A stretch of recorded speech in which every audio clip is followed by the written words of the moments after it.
Children યુનિવર્સિટીની વાત મેં સાંભળી છે. હું હાલ 7મા ધોરણમાં ભણું છું. આ વર્ષે મારું પ્રાથમિક શિક્ષણ પૂરું થશે. તો ચિલ્ડ્રન યુનિવર્સિટી મને કેવી રીતે ઉપયોગી થશે?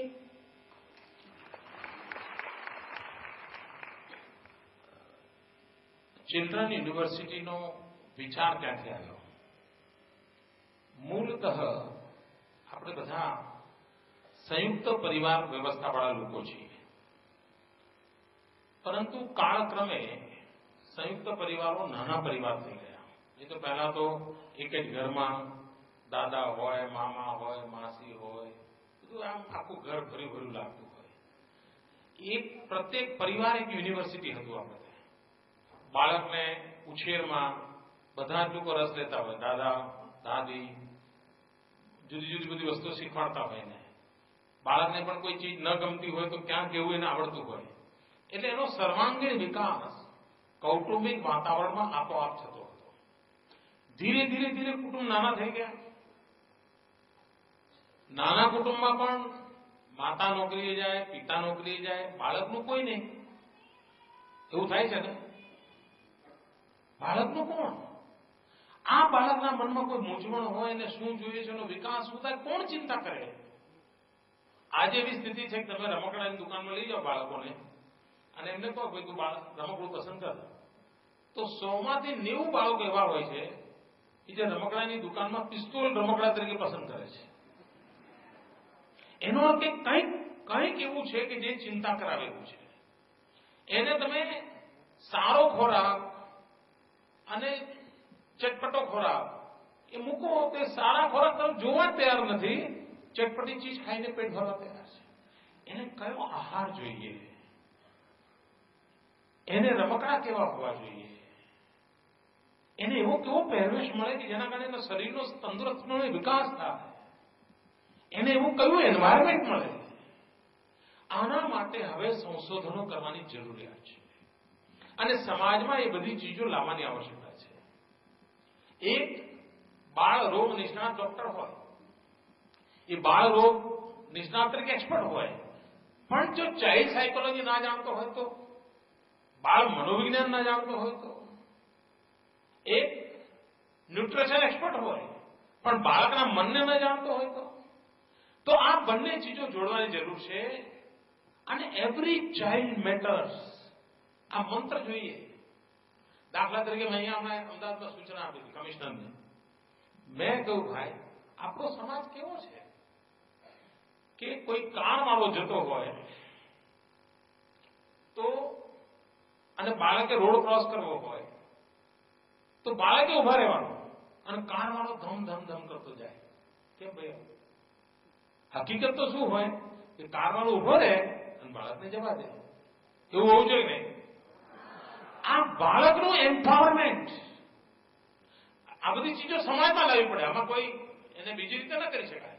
એટલે મેં એમને કહ્યું કે અમદાવાદમાં સૌથી સુખી સમૃદ્ધ એવો જે રોડ હોય એ તમે મહિનામાં, 2 મહિનામાં, 6 મહિનામાં 1 કલાક, 2 કલાક, અડધો દિવસ બાળકોને આપી દો. ત્યાં બાળકોને જઈને કબડ્ડી રમી તો રોડ ઉપર કબડ્ડી રમે.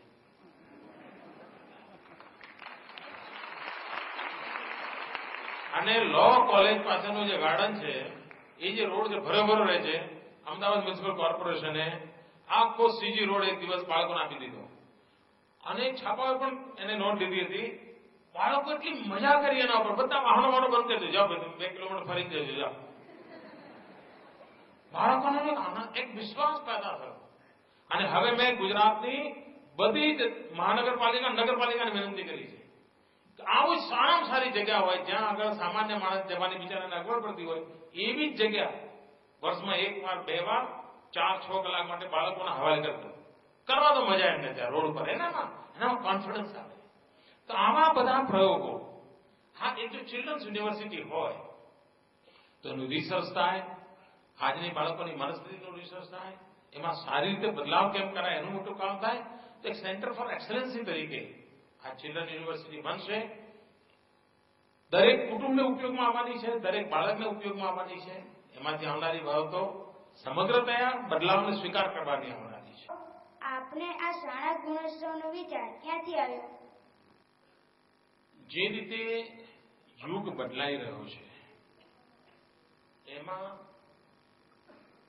સમયને સમજીને આપણે બદલ કરવાની જરૂરિયાત લાગે છે.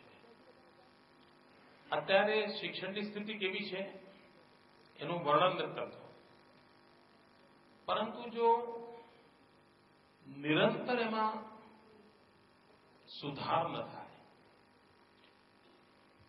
એની શિક્ષણની ટેકનિકમાં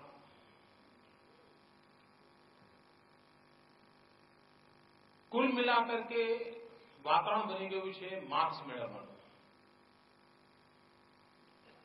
અને તેથી મારા મનમાં પ્રશ્ન ઉઠે છે કે જીવનમાં વધારે કઈ ચીજની જરૂરિયાત, ગુણની જરૂરિયાત વધારે કે ગુણાંકની જરૂરિયાત વધારે?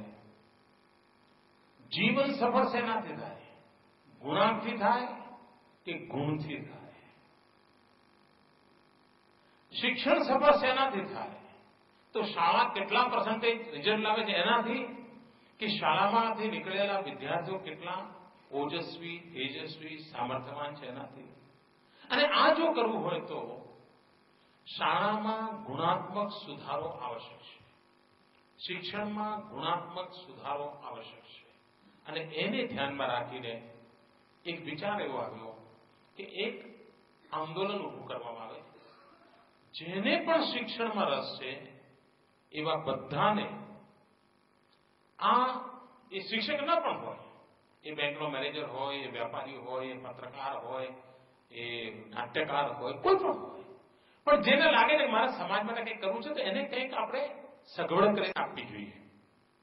એમાંથી આ ગુણોત્સવનો વિચાર આવ્યો કે એક ચોક્કસ ફ્રેમવર્કની અંદર એક આંદોલન સ્વરૂપ જો કાર્યક્રમ ઉપાડવામાં આવે તો જરૂર ભાગીદારી વધશે. દાખલા તરીકે કન્યા કેળવણી એક આંદોલન બનાવ્યું આપણે, તો આજે 100% દીકરીઓ શાળામાં જતી થઈ ગઈ. નહીં તો આમ એક રન કર્યા તો સેન્ચુરી થાત જ નહીં, પણ જોર લગાડી દીધું તો પરિણામ મળી ગયું. એવી રીતે ગુણાત્મક પરિવર્તન માટેનો જો પ્રયાસ આવી રીતે કરીએ, એમાંથી એક વિચાર આવ્યો છે ગુણોત્સવનો. અને 12, 13, 14 નવેમ્બર 3 દિવસ એક અભિયાન સ્વરૂપે સમગ્ર રાજ્યમાં.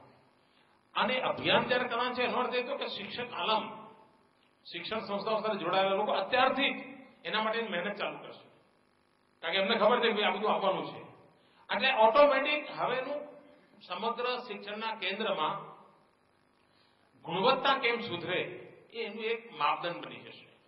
આપણે પહેલા શિક્ષકોની ભરતી તરફ ધ્યાન કેન્દ્રિત કર્યું, પછી વિદ્યાર્થીઓની ભરતી તરફ ધ્યાન કેન્દ્રિત કર્યું, પછી શાળાઓના ઓરડા બનાવવાની તરફ ધ્યાન કેન્દ્રિત કર્યું, પછી શાળાઓની અંદર ટોયલેટ વગેરે બનાવવાની કોશિશ હાથરી, પછી શાળાઓના મેદાનની ચિંતા કરી, પછી શાળાઓના કમ્પાઉન્ડ વોલની ચિંતા કરી. આ બધું કરતા કરતા હવે એમ લાગે છે કે હવે એમાં નવીન પ્રાણ પૂરવાની જરૂરિયાત છે, અને દેટ ઇઝ ગુણોત્સવ. તો એક પછી એક કામ કરતા કરતા હવે અહીં આપણે પહોંચ્યા છીએ.